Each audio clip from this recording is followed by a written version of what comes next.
3 words, a child's weapon, sharp enough to puncture what was left of his heart. Hey there, beautiful souls. Welcome back to the channel.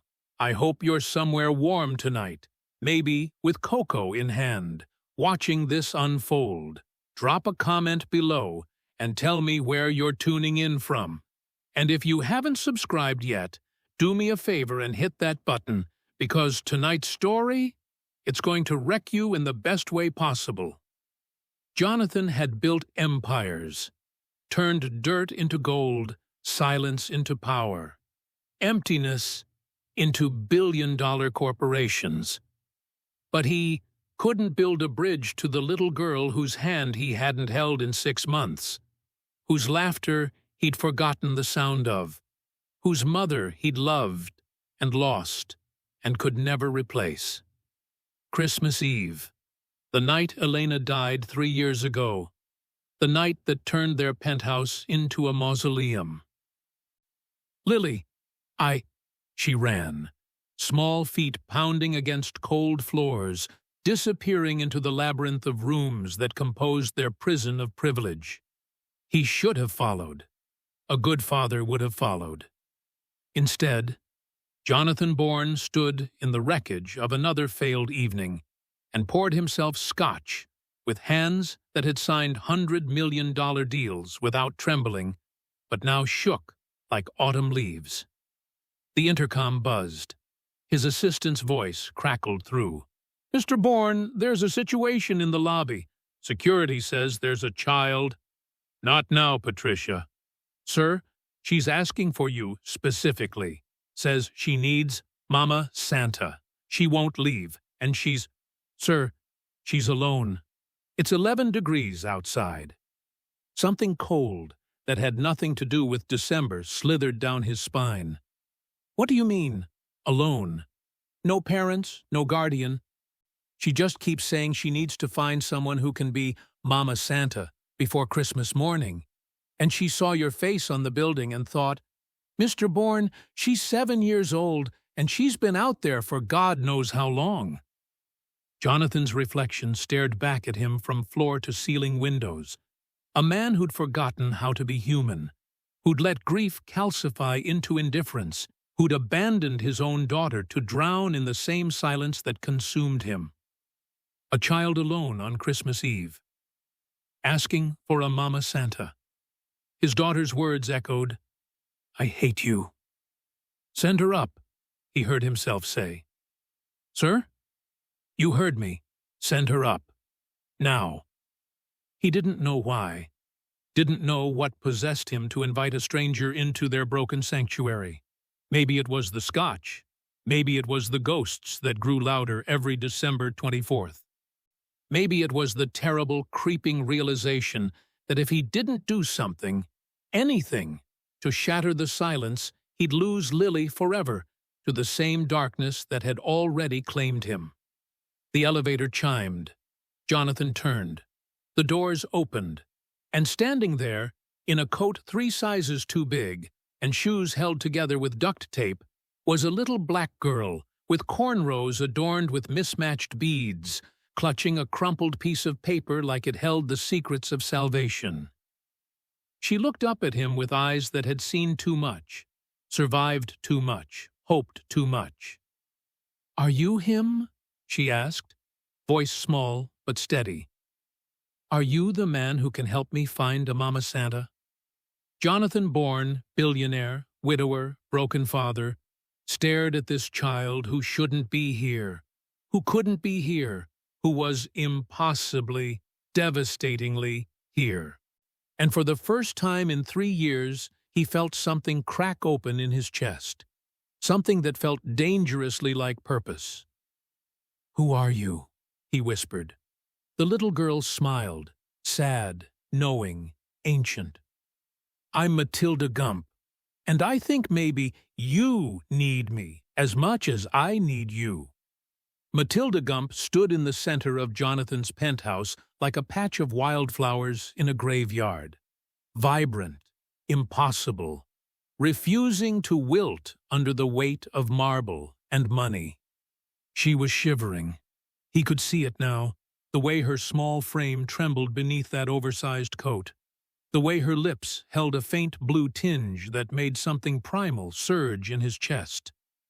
"Patricia," he said into the intercom, his voice harder than he intended.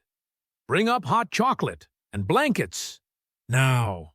Matilda's eyes, dark and intelligent, far too knowing for 7 years, tracked his every movement as he approached. She didn't step back, didn't flinch, just studied him with the kind of intensity that made him feel transparent, like she could see straight through the expensive suit to the hollowed-out man beneath. "You're sad," she said simply. "Like the building. Everything here is pretty, but it doesn't smile." Jonathan froze. No one had spoken to him like that in years, with that devastating clarity that children wielded before the world taught them to lie. "Why are you here, Matilda?" He kept his distance, aware suddenly of how he must look to her, tall, severe, a stranger with shadows under his eyes and scotch on his breath. "Where are your parents?" Her fingers tightened on the crumpled paper. "Mama's in the hospital. Been there since Thanksgiving. The social workers keep saying words like foster care and temporary placement, but I know what they really mean." Her chin lifted, defiant. "They mean they're gonna split us up. Me and Mama." Something twisted in Jonathan's gut. He'd built walls so high that nothing could touch him. But this child with her mismatched beads and duct-taped shoes was somehow scaling them without even trying. "And your father?" "Never met him. Mama says he was a mistake she don't regret. 'Cause she got me." Matilda's voice wavered for the first time. "But now she's sick, and the doctors say she needs this treatment that costs more money than we'll ever have. And I heard them talking, the social workers, saying she probably won't make it to New Year's." The elevator chimed. Patricia emerged with a tray, hot chocolate, blankets, and the kind of efficient compassion that came from years of managing Jonathan's carefully controlled world. "Thank you, Patricia. That'll be all." His assistant hesitated, her gaze lingering on Matilda with concern that felt like accusation. "Sir, should I contact—" "I'll handle it." When they were alone again, Jonathan wrapped one of the cashmere blankets around Matilda's shoulders. She sank into it like it was the first warmth she'd felt in months. "Now," he said, sitting across from her, careful to maintain distance, careful not to let this get too close. "Tell me about Mama Santa." Matilda's face transformed. The wariness melted away, replaced by something that looked dangerously like hope. "Mama used to tell me this story every Christmas. She said when she was little, before her mama died, there was this lady in their neighborhood, Miss Josephine. Whenever someone was hurting or hungry or scared, Miss Josephine would show up on Christmas Eve with exactly what they needed: food, medicine, sometimes just a hug that felt like being found." She pulled out the crumpled paper, smoothed it with reverent fingers. It was a child's drawing, crude but earnest, of a woman with a halo made of stars. "Mama called her Mama Santa 'cause she was like Santa but better. She didn't just bring toys, she brought hope." Matilda's voice cracked. "And Mama told me that if I ever needed a miracle, I should find a Mama Santa, someone with the power to help, but also the heart to care." Jonathan stared at this child, this impossible, devastating child, and felt every carefully constructed defense crumble. "Matilda, I can't be what you need. I'm not a good man. I'm not even a good father to my own daughter." "Where is she?" Matilda asked, glancing around the vast, silent penthouse.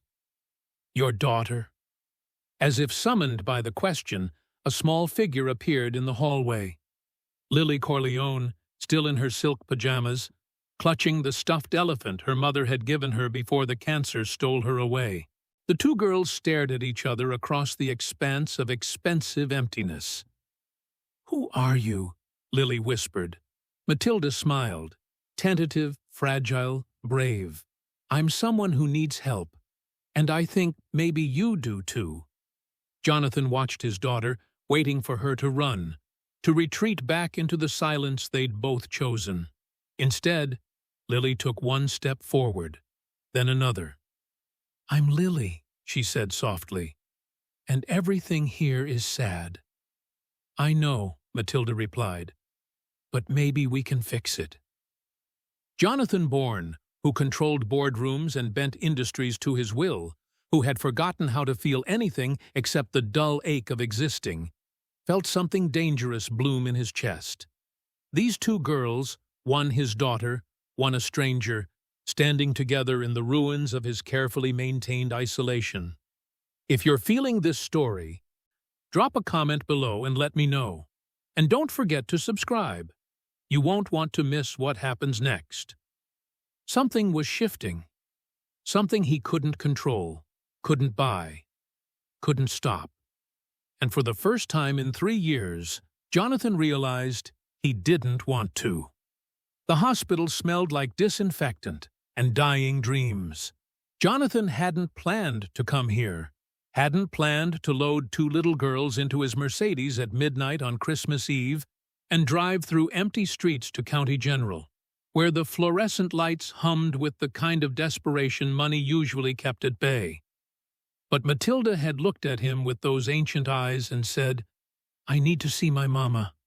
I need to tell her I found help."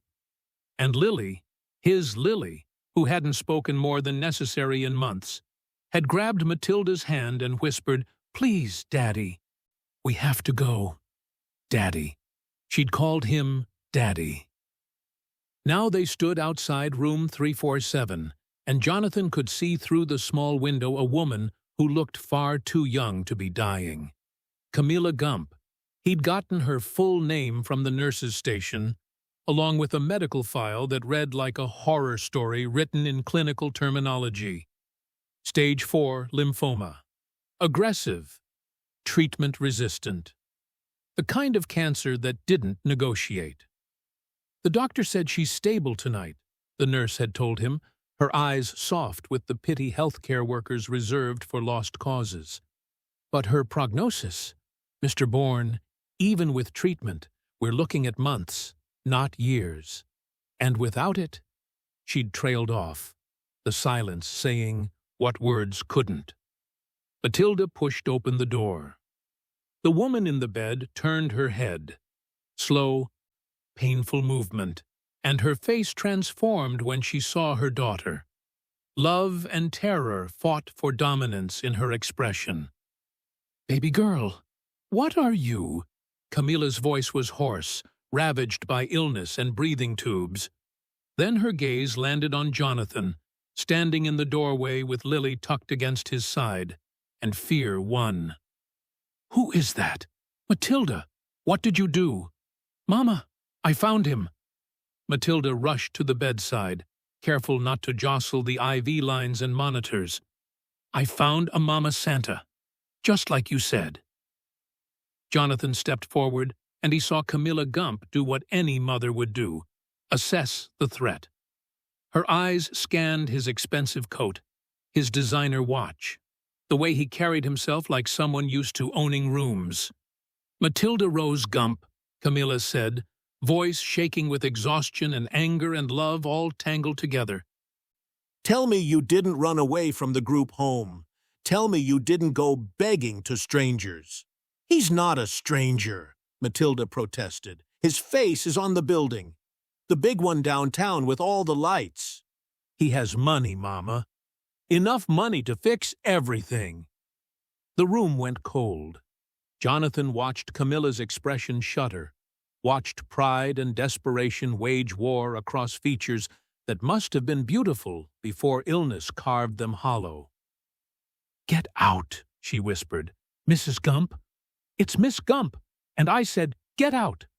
She was crying now, tears tracking down sunken cheeks. "I don't need your pity. I don't need some billionaire thinking he can swoop in and—" A coughing fit seized her, violent and wet, cutting off whatever accusation she'd been building. Matilda grabbed her mother's hand, terrified. "Mama, please. Baby, you can't do this. You can't go asking rich people to save us. That's not how the world works. They don't help people like us. They don't—" Another cough, this one bringing up blood that stained the white hospital sheets. The monitors screamed. Nurses flooded in.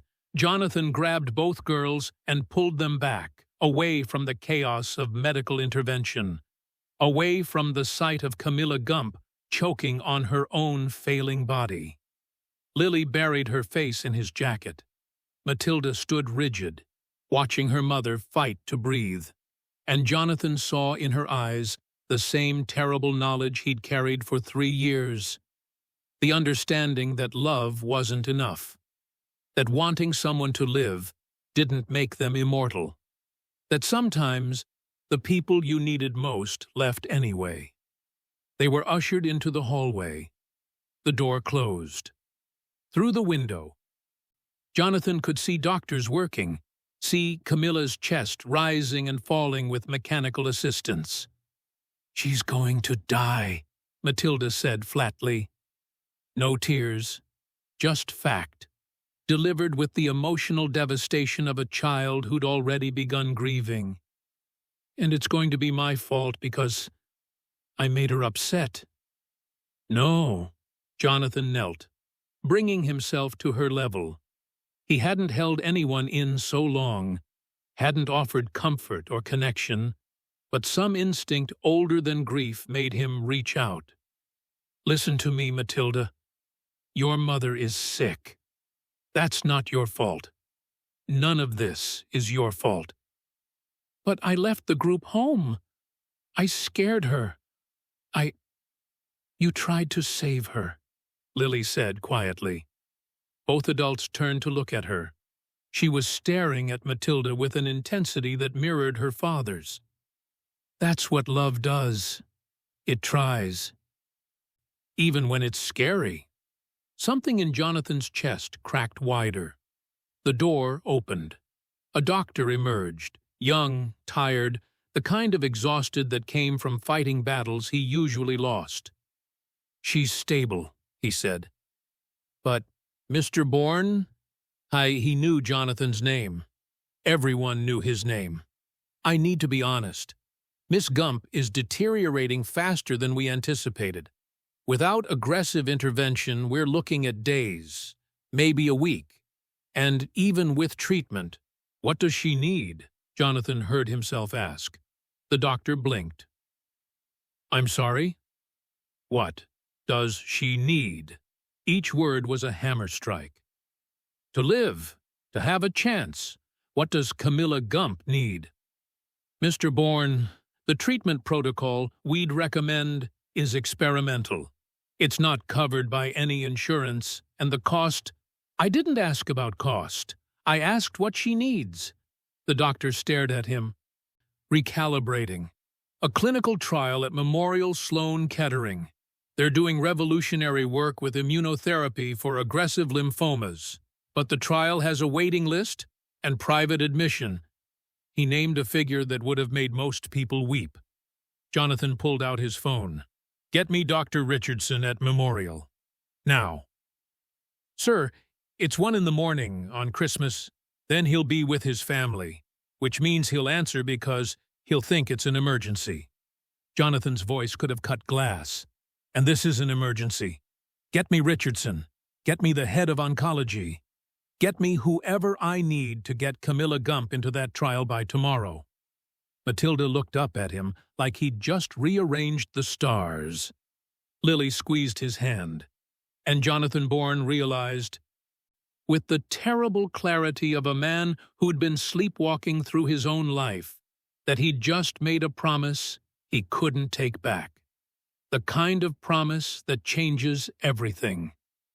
Christmas morning arrived not with peace, but with the harsh glare of hospital fluorescence and the mechanical beep of monitors that marked time in heartbeats. Jonathan had made 7 calls in 3 hours, each one a carefully deployed weapon in his arsenal of influence. Favors called in, donations promised, the kind of pressure only billionaires could apply when they decided to actually give a damn. By 6 a.m., Camilla Gump had a bed reserved at Memorial Sloan Kettering. By 7 a.m., Dr. Richardson himself had reviewed her case file and confirmed she was a candidate for the trial. By 8 a.m., an ambulance was being prepped for transfer, and by 9 a.m., Camilla was staring at Jonathan like he'd just offered to buy her soul. "I can't accept this," she said from her hospital bed, her voice still weak, but her spine iron straight. Pride, Jonathan was learning, didn't die even when the body was failing. "I don't even know you." "You don't have to know me." Jonathan stood at the foot of her bed, aware of Matilda and Lily, pressed against the hallway window, watching. "You just have to let me help." "Why?" The question was a blade. "Men like you don't do something for nothing. What do you want? My daughter? Some feel-good story you can tell at your next charity gala?" The accusation should have stung. Instead, Jonathan felt something like respect bloom in his chest. "I want," he said slowly, choosing each word like it mattered, "to not be the man who let a 7-year-old girl lose her mother on Christmas because I was too afraid to feel something." Camilla's eyes widened. For a long moment, she just studied him, really looked at him, past the expensive clothes and the carefully maintained distance, down to whatever broken thing lived underneath. "You lost someone," she said finally. Not a question, an identification. One wounded soul recognizing another. "My wife, 3 years ago today. And you've been drowning ever since." Camilla's voice softened. "I can see it. The way you hold yourself like you're afraid if you relax, you'll fall apart." Jonathan's jaw tightened. "This isn't about me." "Isn't it?" She coughed, lighter this time, but still a reminder of how fragile she was. "My daughter found you for a reason, Mr. Bourne. Maybe it wasn't just to save me. Maybe it was to save you, too." Before he could respond, a social worker appeared in the doorway. Margaret Chen. He'd spoken to her twice already this morning, navigating the bureaucratic nightmare of temporary custody and emergency placement. "Mr. Bourne, might I have a word?" They stepped into the hallway. Matilda and Lily immediately swarmed him, and he felt their small hands grab his jacket, anchoring him. "I've reviewed your request," Margaret said, her tone professional but not unkind. "You're asking for temporary guardianship of Matilda Gump while her mother undergoes treatment." "That's correct." "Mr. Bourne, you understand that this is highly irregular. You have no prior relationship with this child.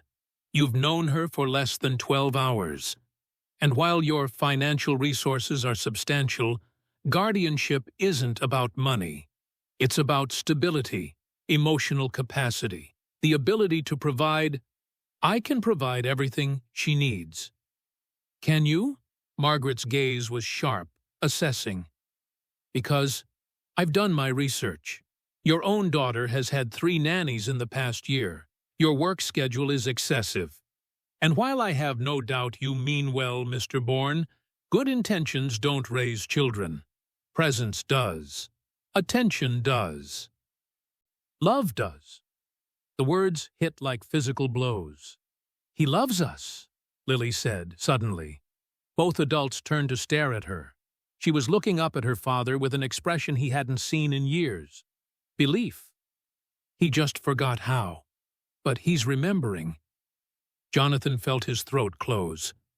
"And Matilda needs him," Lily continued, her small hand finding Matilda's. Her mama needs to get better, and she can't do that if she's worried about Matilda being alone. Daddy can help. He's good at fixing things. Margaret looked between the two girls, one black, one white, both staring at her with the kind of unified determination that transcended race and circumstance, and something in her expression shifted. I'll approve temporary guardianship, she said finally. On one condition, I'll be conducting weekly home visits. And if at any point I believe Matilda's well-being is compromised, she'll be placed in foster care immediately. Understood? Understood. Good. Margaret crouched down to Matilda's level. Sweetie, do you want to stay with Mr. Bourne while your mama gets better? Matilda looked up at Jonathan. Will you keep your promise? Will you make sure my mama lives? Jonathan knelt, bringing himself eye level with this child who'd shattered his carefully constructed numbness in less than a day. I will do everything in my power, he said. But Matilda, I need you to understand something. Sometimes, even with all the money and doctors and hope in the world, we can't control everything. Your mother is very sick. The treatment might work. It might not. What I can promise is that she'll have the best possible chance, and that you won't be alone, no matter what happens. Tears finally came, streaming down Matilda's face in hot, silent rivers. What if she dies anyway? What if I lose her? Then we'll face it together, Lily whispered, squeezing her new friend's hand. Like family, Jonathan watched his daughter, his beautiful, broken daughter, who'd been drowning in the same silence that consumed him, reach out and choose connection over isolation. And he realized Camilla had been right. This wasn't just about saving Matilda's mother. This was about saving all of them. 2 days later, Memorial Sloan Kettering. Camilla had been admitted to the trial. The first round of immunotherapy had begun. And Jonathan found himself sitting in an oncology waiting room at 2 p.m. on a Tuesday, watching Matilda and Lily color in donated activity books while pretending not to be terrified. Mr. Bourne? He looked up. A woman stood before him, late 30s, dark hair pulled back, eyes the color of coffee and just as warm. She wore doctor's scrubs and a smile that somehow managed to be both professional and genuine. I'm Dr. Sarah Reese, she said, extending her hand. I'm part of Miss Gump's treatment team. I wanted to introduce myself and give you an update on her progress. Jonathan shook her hand, trying not to notice how her grip was firm but gentle, how her presence seemed to fill the space with something that felt dangerously like hope. Hey, if you're still with me on this journey, drop a comment and let me know what you think is going to happen next. And if you haven't subscribed yet, now's the time. This story is just getting started. How is she? He asked. Tolerating the treatment better than expected, Dr. Reese said. But I'll be honest with you, Mr. Bourne. The next few weeks are critical. Her body has been through so much already. What she needs now, more than medicine, is a reason to fight. She has a daughter who needs her. She does. Dr. Reese's gaze drifted to Matilda, who was showing Lily how to draw stars. And she also has something I don't see very often in these halls, a support system that appeared out of nowhere, like a Christmas miracle. I'm not a miracle, Jonathan said quietly. I'm just a man who showed up, Dr. Reese finished. Which is more than most people do, Mr. Bourne. Believe me. Their eyes met, and Jonathan felt something he hadn't felt in 3 years. Interest. Connection. The possibility of something that wasn't grief. He looked away first, uncomfortable with the warmth spreading through his chest. I should get back to the girls, he said. Of course. Dr. Reese smiled. But Mr. Bourne, Thank you for giving Camilla a chance and for taking care of Matilda. Not everyone would have done what you did." As she walked away, Jonathan realized something terrifying. He was starting to care. Not just about Matilda, not just about keeping a promise, but about all of it. The messy, complicated, heartbreaking beauty of actually being present in his own life. And he had no idea if he remembered how to do it without falling apart. The call came at 3 a.m. on New Year's Eve. Jonathan had been awake, had barely slept since Matilda moved into the penthouse 6 days ago. He'd been lying in the dark, listening to the sounds of 2 little girls breathing in the guest room down the hall, marveling at how quickly his carefully controlled life had dissolved into chaos. Matilda's nightmares, Lily's questions about death and mothers, and whether love was enough to save people. The way his penthouse, once a mausoleum, now echoed with whispered conversations and quiet laughter and the sound of small feet padding to his room at midnight because someone was scared. When his phone lit up with Memorial Sloan Kettering on the caller ID, his heart stopped. "Mr. Bourne," Dr. Reese's voice was tight, professional, the kind of control that meant something had gone catastrophically wrong. "You need to come to the hospital. Now." "What happened?" "Camilla's in respiratory distress. We're doing everything we can, but—" Her voice cracked just slightly. "You need to get Matilda here, just in case." Just in case meant goodbye. Jonathan was moving before conscious thought caught up, pulling on clothes, waking the girls with gentle hands and a voice that shook, despite his best efforts. "Is Mama dying?" Matilda asked in the car, her small face illuminated by passing streetlights. Jonathan gripped the steering wheel hard enough to hurt. "I don't know, sweetheart. But we're going to be there no matter what." Lily reached across the back seat and took Matilda's hand.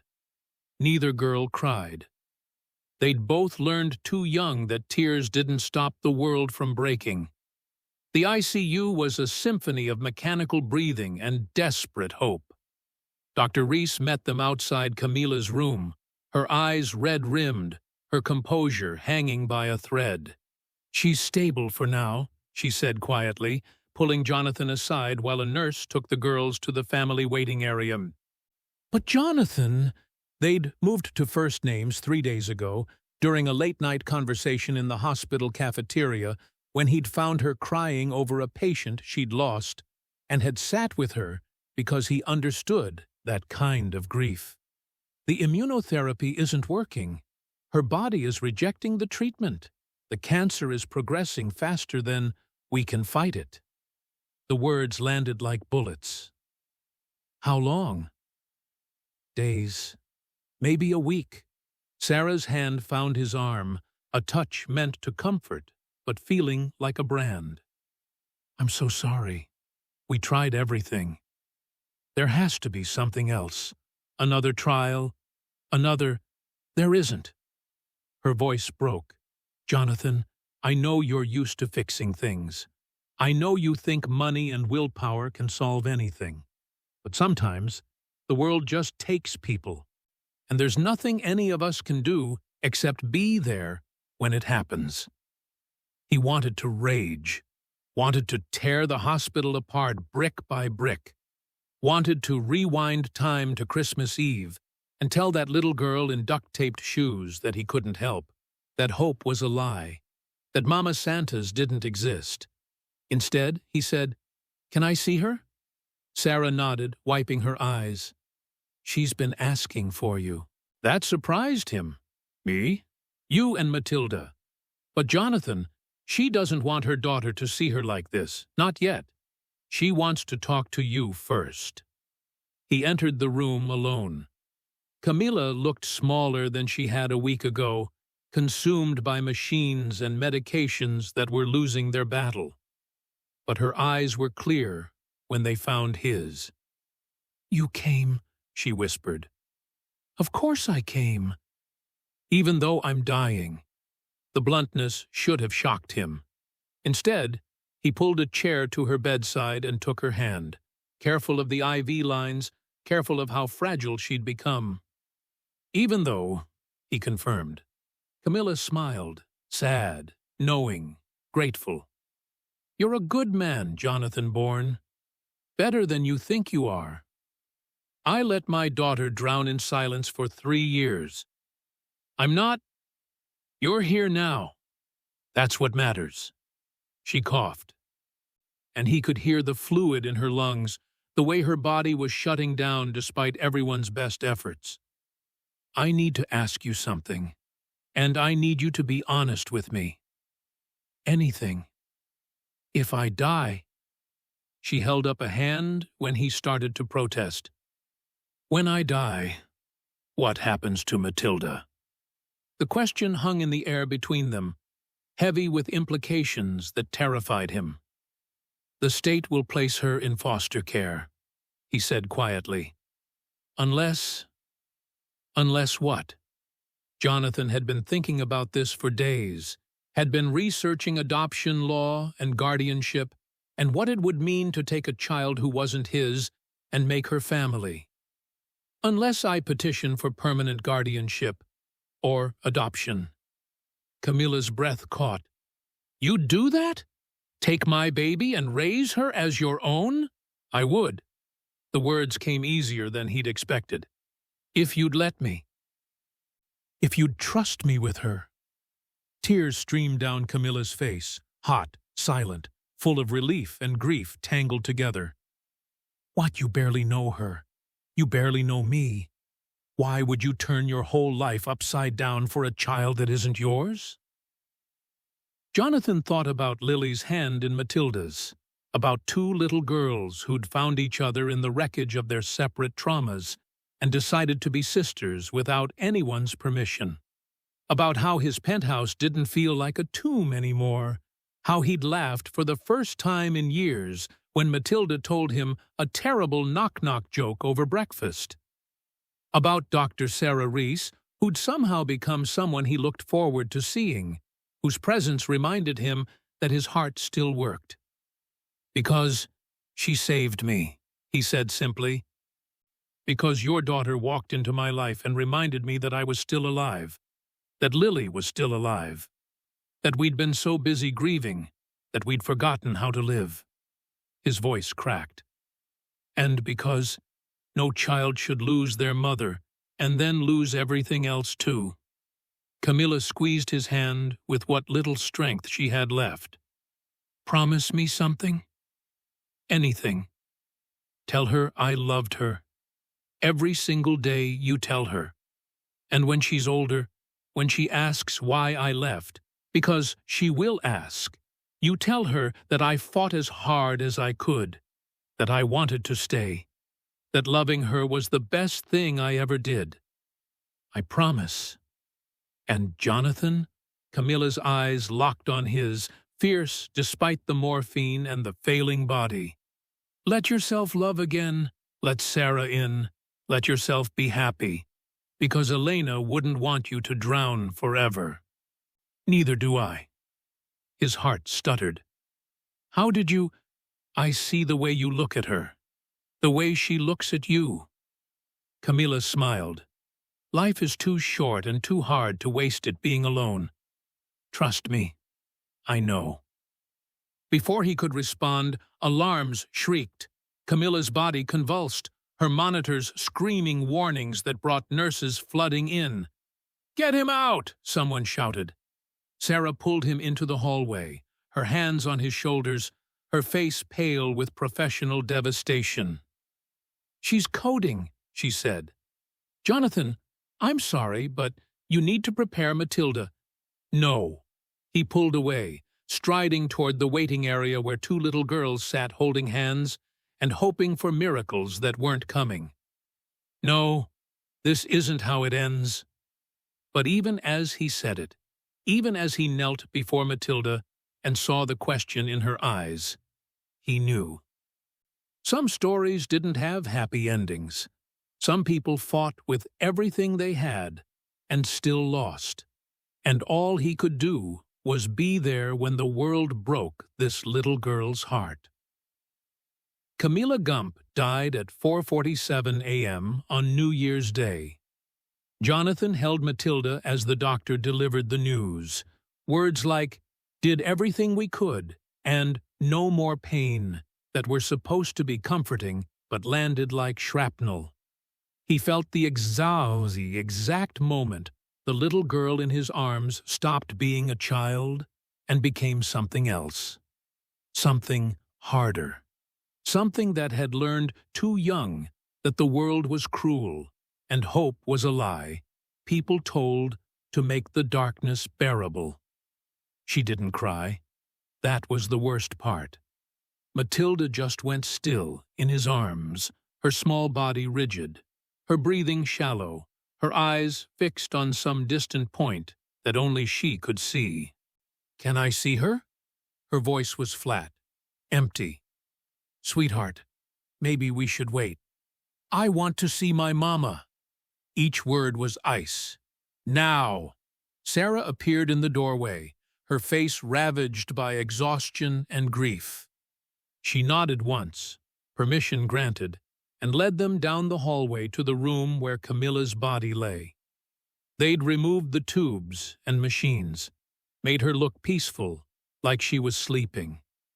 But Jonathan could see the truth in the unnatural stillness, in the way her chest no longer rose and fell, in the absence of the fierce love that had burned in her eyes, even as her body failed. Matilda climbed onto the bed, curled against her mother's side, put her small hand over Camilla's still one. "You promised," she whispered to the corpse. "You promised you wouldn't leave me. You said we'd always be together." Jonathan's heart shattered. Lily stood frozen in the doorway watching, and he saw his daughter reliving every moment of her own mother's death, saw her remembering what it felt like to lose the person who made the world make sense. "Matilda," he said gently, approaching the bed, "we should get away from me." The little girl's head snapped up, and her eyes, those ancient, knowing eyes, were full of rage. "You said you'd save her. You promised. You said with all your money and your doctors that she'd have a chance." "I know, sweetheart. I'm so sorry." "Sorry doesn't bring her back," Matilda was screaming now, her composure crumbling into something raw and terrible. "Sorry doesn't mean anything. You're a liar. All of you are liars. You said Mama Santas were real, that miracles happened, that love was enough."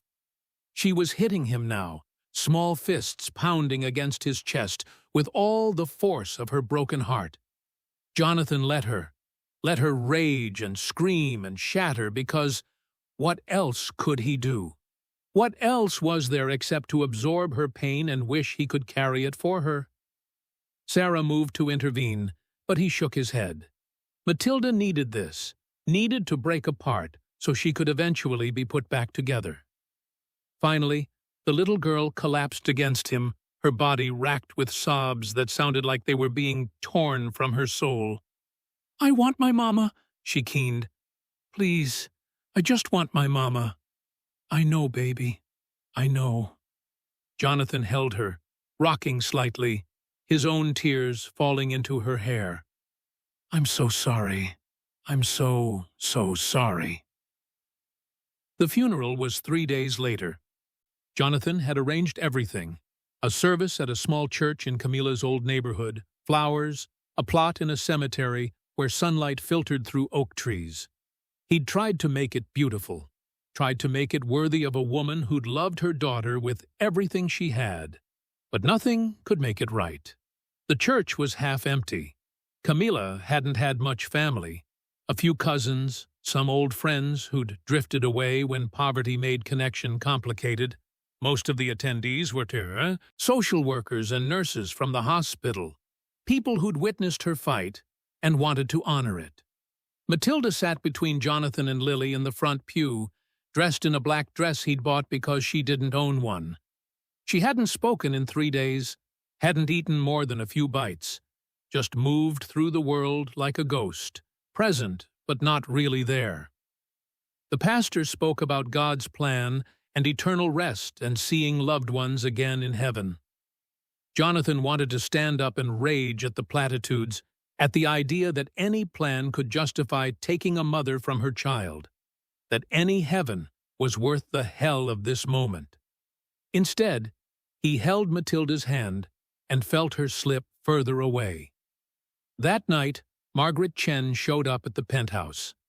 Jonathan had known this was coming, had prepared himself for the inevitable conversation about placement and what was best for Matilda, and all the bureaucratic machinery that turned grief into paperwork. "Mr. Bourne," Margaret said, sitting across from him in his living room while the girls slept, or pretended to sleep, down the hall. "We need to discuss Matilda's long-term care. I want to adopt her." Margaret's eyebrows rose. "That's admirable, but you need to understand what you're taking on. Matilda has experienced severe trauma. She'll need therapy, stability, patience. And given your work schedule, your recent history with Lily, I'll change." The words came out fierce, desperate. "Whatever I need to do, I'll do it. Cut back on work. Be present. Get us all into therapy. Whatever it takes." "Mr. Bourne, Jonathan, I want to believe you.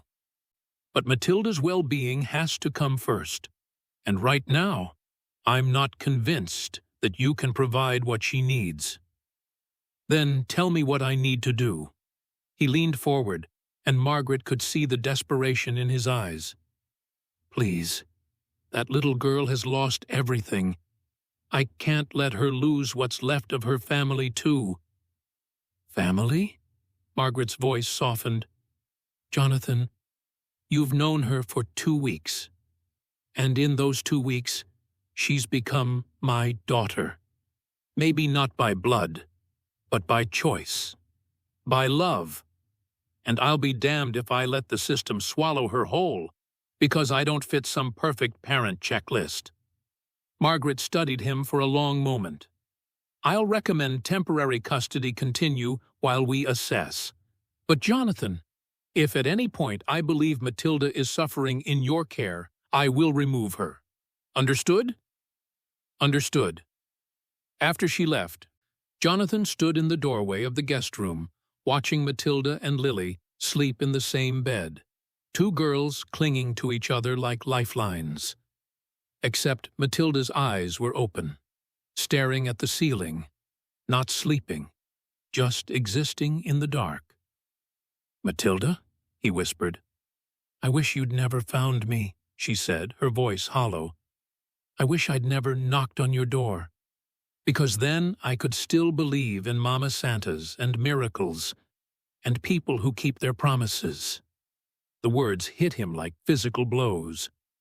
"Then I'd still have hope," she continued. "Instead of knowing that the world is just cruel and nothing good lasts, and everyone eventually leaves." Jonathan wanted to argue, wanted to tell her she was wrong, that good things existed, that love mattered even when it ended in loss. But he'd spent 3 years believing the same things. How could he promise her hope when he'd forgotten how to feel it himself? February brought snow and silence. Matilda moved through Jonathan's penthouse like a shadow, present but not really there, going through the motions of living without actually being alive. She attended the private school Jonathan had enrolled her in.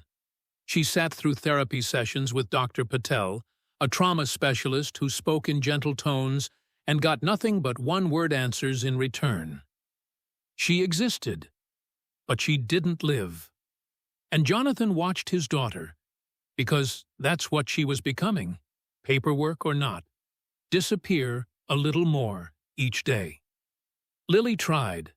God, his brave, beautiful Lily tried everything.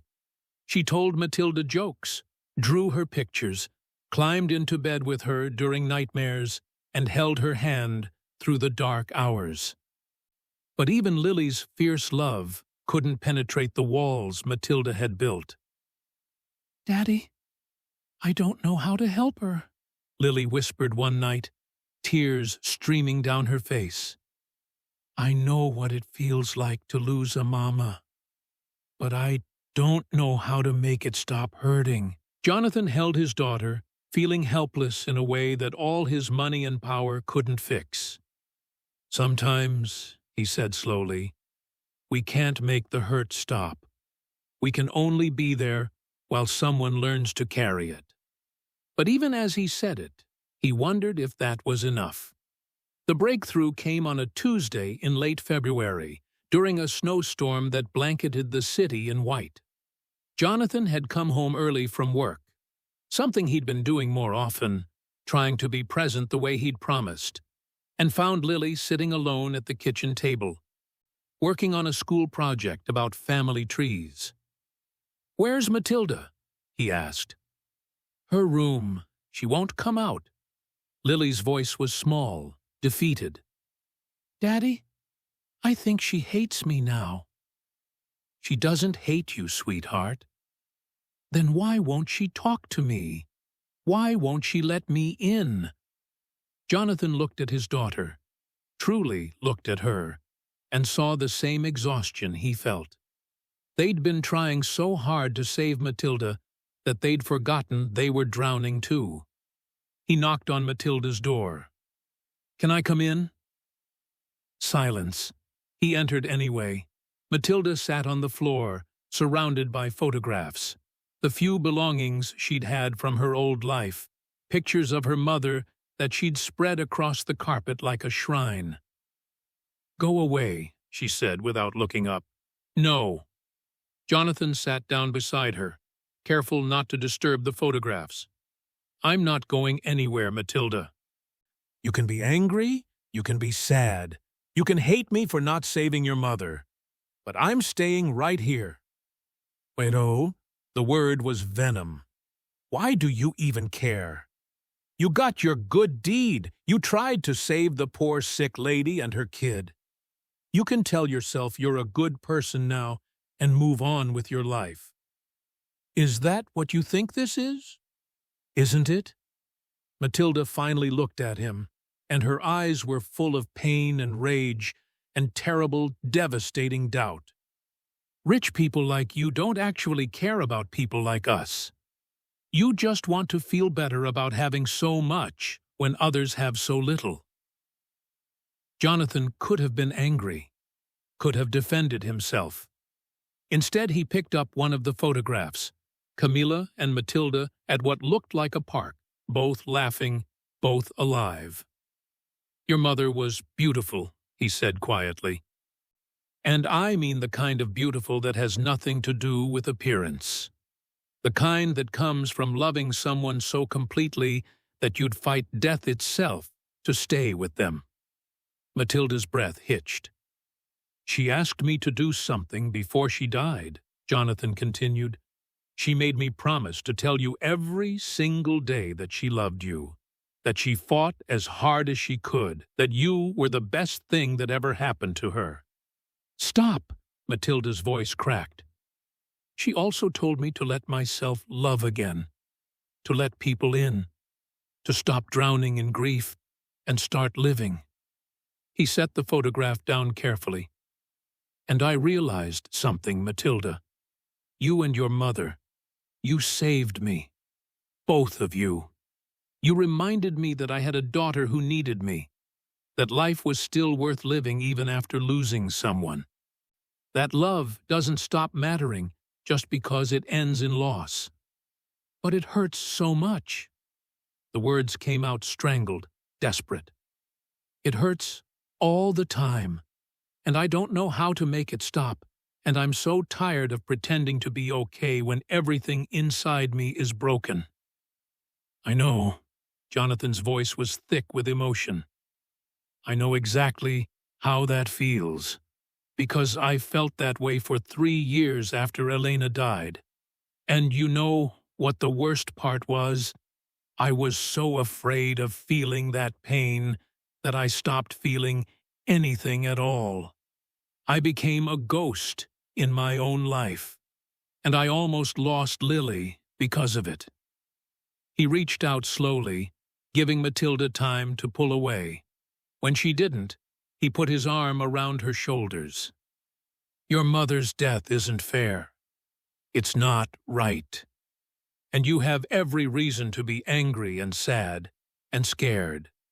But Matilda, you're still here. You're still alive, and your mother wouldn't want you to stop living just because she couldn't stay. How do you know what she'd want? Because she told me. Jonathan pulled Matilda closer. She told me to take care of you, to love you, to make sure you knew that losing her didn't mean losing everything. And I'm trying, sweetheart. I know I'm not perfect. I know I can't replace her. But I'm here, and I'm not leaving, and I love you. The words hung in the air, the first time he'd said them out loud. Matilda went very still. You love me? Yes. Jonathan's voice was firm, certain. You're my daughter. Maybe not the way Lily is. Maybe not by blood, but by choice. By the fact that you walked into my life and refused to let me keep drowning. By the way you and Lily became sisters without asking permission. By every morning you wake up in this house, and every night you go to sleep under this roof. You're mine, Matilda, and I'm your... If you'll have me. Something broke in Matilda's expression, the walls she'd built crumbling under the weight of those words. She turned into him and sobbed. Not the rage-filled tears from the hospital, but something deeper. Grief, yes, but also relief. The kind of crying that came from finally letting someone else carry part of the weight. Jonathan held her while she shattered and started slowly to put herself back together. I miss her, Matilda whispered against his chest. I miss her so much. I know. I miss Elena every day. But missing them doesn't mean we can't love the people who are still here. The door creaked. Lily stood in the doorway, hesitant. Can I come in? She asked quietly. Matilda pulled away from Jonathan, wiped her eyes, and nodded. Lily crossed the room and wrapped her arms around Matilda. You're my sister, she said fiercely, and sisters don't give up on each other. Ever. Matilda hugged her back, really hugged her, for the first time in weeks. I'm sorry I pushed you away. It's okay. I understand. Lily pulled back, her own eyes wet. We're both sad. We're both missing our mamas. But maybe we can be sad together instead of alone. Jonathan watched his daughters, because that's what they were now, both of them, hold each other and choose connection over isolation. And he realized something profound. Healing wasn't about forgetting the pain. It was about learning to carry it together. That night, after the girls were asleep, Jonathan's phone rang. Sarah Reese. They'd been talking more frequently. Casual conversations about the girls, about grief, about what it meant to start over. He'd been terrified of what those conversations might become, of opening himself up to loss again, but Camilla's words echoed. Let yourself love again. Life is too short to waste it being alone. Hey, he said, answering. Hey. Her voice was warm, familiar. I was just thinking about you, about Matilda. How's she doing? Better. We had a breakthrough today. That's wonderful, Jonathan, really. A pause. Listen, I know this might be forward, but would you want to get coffee sometime? Not as doctor and patient's guardian, just as two people who've spent too much time in hospitals and could use some normalcy. Jonathan looked toward the girls' room, where two little girls slept peacefully for the first time in weeks.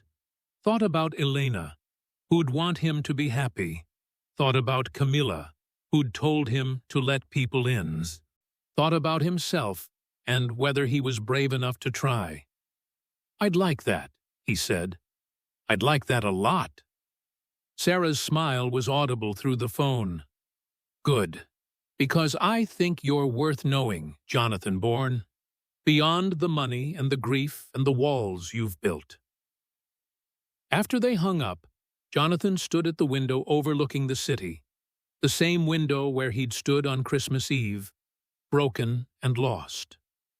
But something had changed. The silence didn't feel like drowning anymore. It felt like possibility. Spring arrived with defiant color, cherry blossoms exploding across Central Park, daffodils pushing through still cold earth, the kind of beauty that felt like a promise the world was capable of keeping. Jonathan stood in family court on a Tuesday in late April, his hands sweating despite the expensive suit, despite the high-powered attorney beside him, despite the fact that he'd negotiated billion-dollar deals without breaking composure. This mattered more than any of that ever had.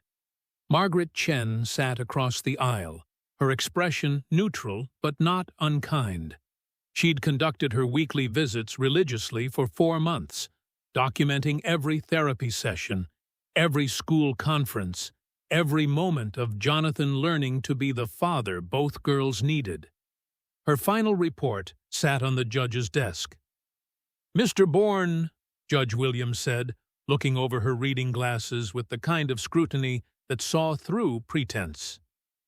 "You're petitioning for full adoption of Matilda Rose Gump, correct?" "Yes, Your Honor." "You understand that adoption is permanent, that you're not just taking temporary custody of a child, but legally becoming her father in every sense of the word." "I understand completely." Jonathan's voice was steady. "And it's what I want more than anything."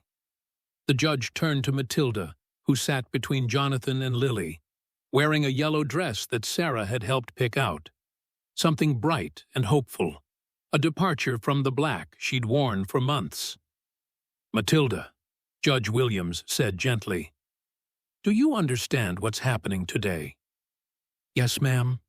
Matilda's voice was quiet but clear. "Mr. Bourne wants to adopt me, to make it official that he's my dad." "And is that what you want?" The courtroom went silent. Jonathan held his breath. They'd talked about this, of course, had sat down as a family and discussed what adoption meant, what it would change and what it wouldn't. But in this moment, with a judge and lawyers and the weight of permanence hanging in the air, doubt crept in. What if she said no? What if losing her mother had made her too afraid to attach to anyone else? What if— "Yes," Matilda said, turning to look at Jonathan. "I want Jonathan to be my dad. He's not my first dad. I never had one of those. And he's not my mama. Nobody could ever be my mama." Her voice wavered but held. "But he showed up. On Christmas Eve, when I was lost and scared, he showed up. When my mama was dying, he held me. When I was so angry and sad that I pushed everyone away, he stayed. And he loves me. Not because he has to, but because he chooses to." She reached for his hand. "And I choose him too." Jonathan felt tears slip down his face, the kind he'd spent years trying to hold back, now falling freely in a courtroom full of strangers. Judge Williams smiled. "Ms. Chen, I've reviewed your report. What's your recommendation?" Margaret stood. "Your Honor, when I first met Jonathan Bourne, I had serious reservations. He was a workaholic widower who'd emotionally abandoned his own daughter. He had no experience with adoption, no relationship with Matilda, and frankly, I questioned his motives." Jonathan's heart sank. "But over the past 4 months, Margaret continued. I've watched him transform. He's in therapy, both individual and family sessions. He's cut his work hours in half and implemented a strict dinner-at-home policy. He's learned to do hair, she gestured to Matilda's neatly braided cornrows, attended every school event, and most importantly, he's shown up emotionally. For both girls. Every single day. She looked directly at Jonathan. More than that, I've watched Matilda heal. She's smiling again, participating in class, making friends. She still has hard days, grief doesn't disappear, but she has a support system now, a family. And Mr. Bourne has proven that he's capable of providing exactly what she needs. Margaret turned back to the judge. I recommend approval of the adoption, Your Honor. These children belong together. Judge Williams reviewed the documents one final time, and Jonathan swore he could hear his own heartbeat in the silence. Mr. Bourne, the judge said finally, I'm granting your petition. As of today, Matilda Rose Gump is legally your daughter. Congratulations. The gavel struck, and just like that, everything changed. Matilda launched herself into Jonathan's arms, and he caught her, holding her tight, while Lily wrapped herself around both of them. His attorney was saying something about paperwork and next steps, but Jonathan couldn't hear it over the sound of his daughters laughing and crying and celebrating all at once. You're stuck with me now, Matilda whispered against his shoulder. Forever. Best deal I ever made, Jonathan whispered back. The celebration dinner was at a small Italian restaurant, the kind with checkered tablecloths and too much garlic bread. Nothing like the Michelin-starred places Jonathan used to frequent.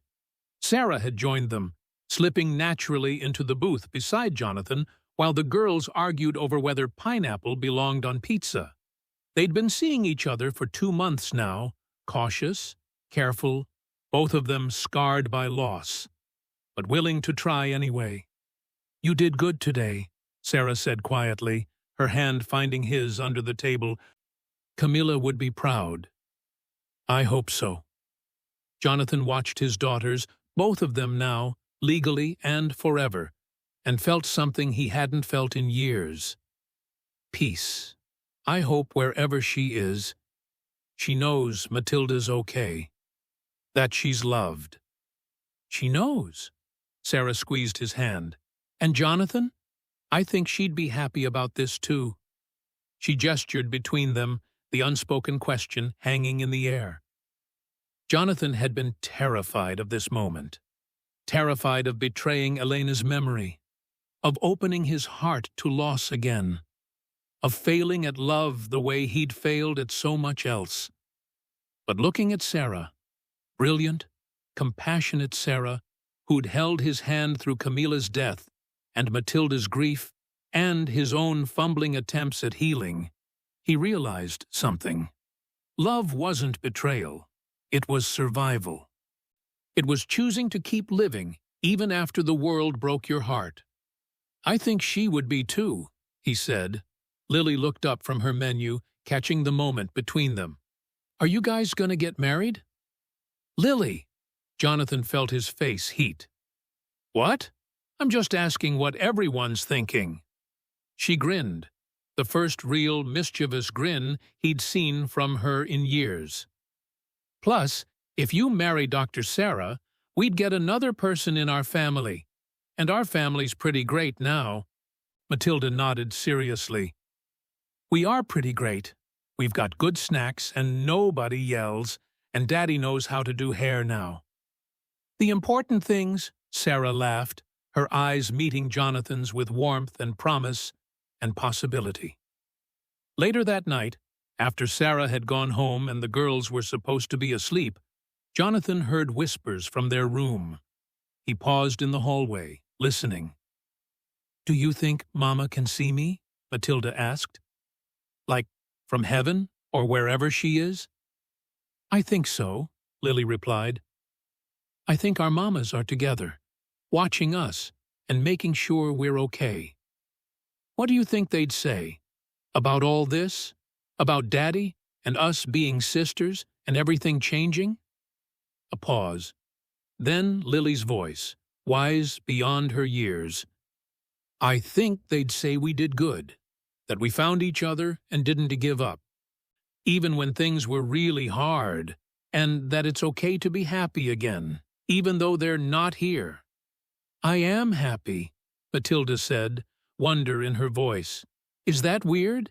That I miss Mama so much it still hurts sometimes, but I'm also happy? No, I think that's exactly how it's supposed to be. Jonathan leaned against the wall, his throat tight with emotion. He'd thought Christmas Eve was the night that changed everything. The night a little girl asked for a Mama Santa and shattered his carefully constructed isolation. But maybe every night since had been the real change. Every choice to show up, every moment of staying when leaving would have been easier. Every time he'd chosen love over fear and connection over safety. His phone buzzed. A text from Sarah. Thank you for letting me be part of your family's day. You're all pretty special. Jonathan smiled and typed back.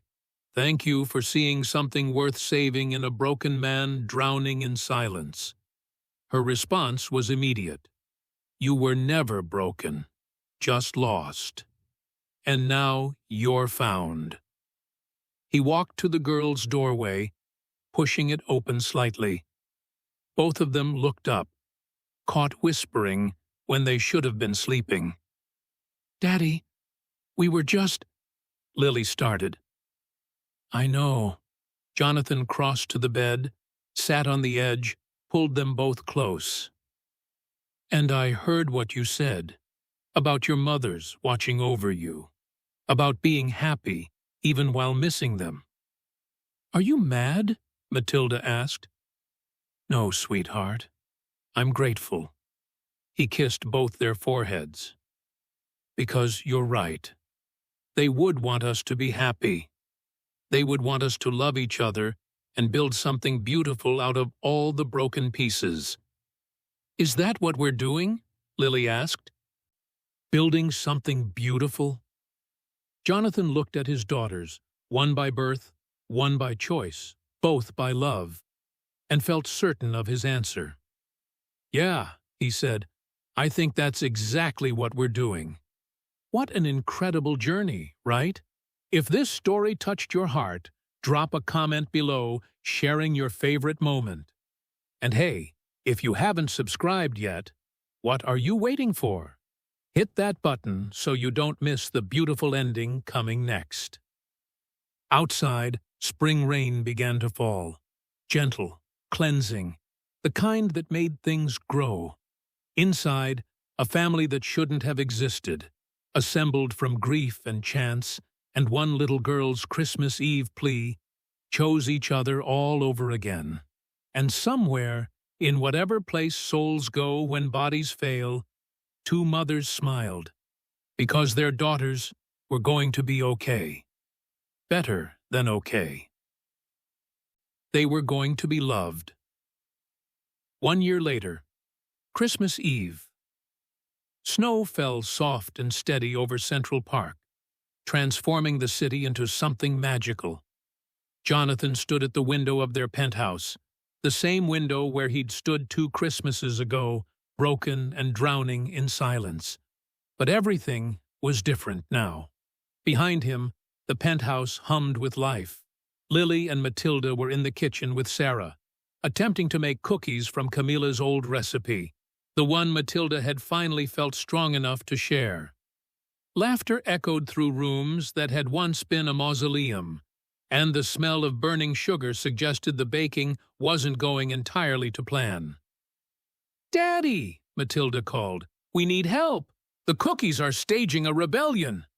Jonathan smiled, the kind of smile that came easy now, no longer something he had to remember how to do. "Coming!" He joined them in the kitchen, where Sarah was scraping charred dough off a baking sheet while both girls dissolved into giggles. Your mother's recipe didn't mention that the oven should actually be set to 350, not 450, Sarah said, shooting him an amused look. Apparently, Matilda's memory was slightly off. "It's been a year, okay?" Matilda protested, but she was grinning. "I was close." "You were exactly 100 degrees off, which is the opposite of close," Lily teased, bumping her sister's shoulder. Jonathan watched them, his family, chaotic and imperfect and exactly right, and felt gratitude so profound it almost hurt. The past year had been a journey, therapy sessions where they'd all learned to communicate better, to honor their grief while making room for joy. School plays and parent-teacher conferences, and learning to navigate the complicated reality of being a transracial family. Long conversations about race and identity, and making sure Matilda stayed connected to her Black heritage while building a new life. They'd visited Camila's grave every month. Sometimes they cried. Sometimes they told her stories about Matilda's accomplishments. Sometimes they just sat in silence, remembering. Sarah had been there through all of it, patient, understanding, never pushing, but always present. They'd gotten engaged in September, a quiet proposal in the same park where Jonathan used to take Elena, because he'd finally learned that new love didn't erase old love. It just made room beside it. "All right," he said, rolling up his sleeves. "Let me show you how it's done." "You can bake?" all three of them asked simultaneously. "I've been taking lessons." He pulled out fresh dough, checking the recipe card Matilda had carefully preserved, one of the few physical things she had left from her mother. "Figured if we're going to honor Camila's memory, we should at least do it without setting off the smoke alarm." Matilda came to stand beside him, watching carefully as he measured ingredients. "Mama used to let me crack the eggs," she said softly, "even though I always got shells in the bowl." "Then you're on egg duty." Jonathan handed her an egg, shells and all. They worked together, all four of them, creating something sweet from simple ingredients. And Jonathan thought about how this was what family really meant. Not perfection, not the absence of pain, but the willingness to show up, to try, to make something beautiful even when your hands were shaking and you weren't sure you remembered how. The cookies turned out perfectly. Later, after dinner, they gathered in the living room. The Christmas tree, a real one this year, because Matilda had never had a real tree before, sparkled with lights and ornaments that told the story of their assembled family. A glass angel from Elena's collection. A handmade star Matilda had crafted in art therapy. Photos of all four of them tucked into frames that hung from branches, and at the very top, a picture of Camila, smiling and alive, watching over them all. "Present time," Lily announced, diving for the gifts under the tree. They'd established new traditions this year. Everyone got to open one present on Christmas Eve, something meaningful, not just expensive. The rest would wait for tomorrow, when they'd video call Sarah's parents in Boston and Jonathan's sister in California, building bridges to extended family that had felt too painful to cross before. Lily handed Matilda a carefully wrapped box. "This one's from me." Matilda opened it slowly, revealing a scrapbook. Inside were photographs, some from before, when it was just Camila and Matilda, and some from after, documenting their first year as sisters. Lily had added captions in her careful handwriting. "The day Matilda moved in. Our first day of school together. The time we tried to surprise Daddy with breakfast and almost burned down the kitchen.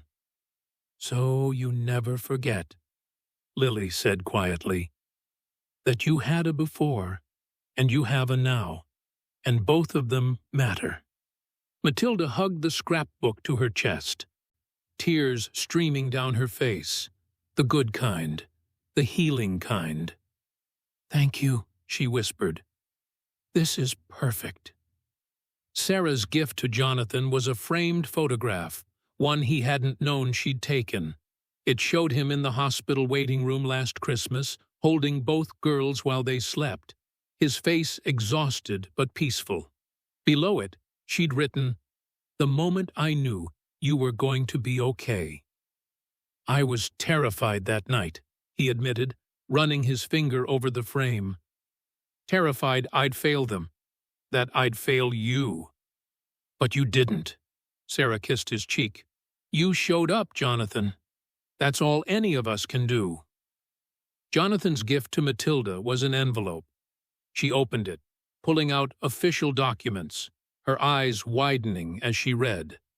"It's a trust," Jonathan explained, "in your mother's name, the Camilla Gump Foundation. It'll provide medical care for single mothers with terminal illnesses and support for their children, so that what happened to you, losing your mother because treatment was too expensive, never has to happen to another kid." Matilda stared at the papers, then at Jonathan, her mouth opening and closing without sound. "Your mother saved me," he continued. "Both of you did. This is how we make sure her love keeps saving people, even though she's gone." "Daddy!" Matilda's voice broke. She launched herself at him, wrapping her arms around his neck. "Thank you. Thank you so much." "Your mother was a Mama Santa," Jonathan said, holding his daughter close. "This just makes it official."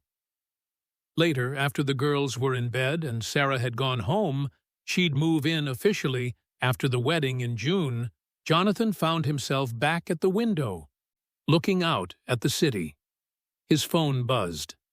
A video message from Margaret Chen. He opened it to find her smiling at the camera. "Jonathan, I just wanted to reach out on this anniversary and tell you how proud I am. You've done something remarkable, not just adopting Matilda, but actually becoming the father both those girls needed. You've built something beautiful out of tragedy. Merry Christmas to you and your family."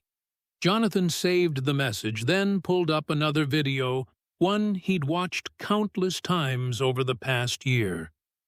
It was from the hospital, that final night. A nurse had recorded it without him knowing, Camilla holding his hand, telling him to take care of her daughter, to let himself love again, to choose life over grief. "I kept my promises," he said to her image on the screen. "All of them. Matilda knows you loved her. I tell her every day, just like you asked. And I'm happy, Camilla. We all are. Thank you for trusting me with your daughter. Thank you for teaching me how to live again." He closed his eyes, and for just a moment, he could swear he felt something.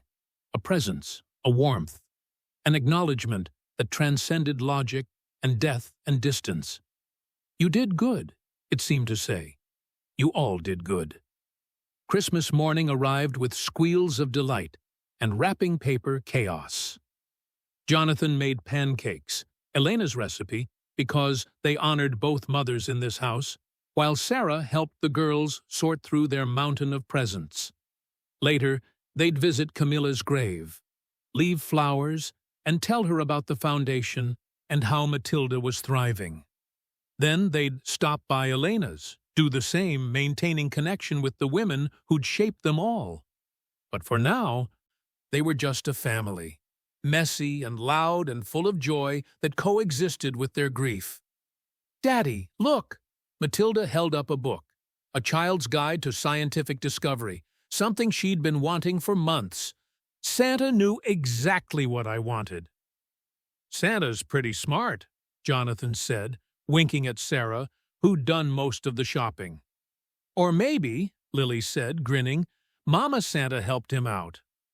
Matilda's face lit up with understanding. Yeah, maybe she did. They gathered around the table for breakfast, this family that shouldn't have existed but did anyway. Jonathan looked at each of them. Sarah, who'd taught him how to love again. Lily, who'd found her smile.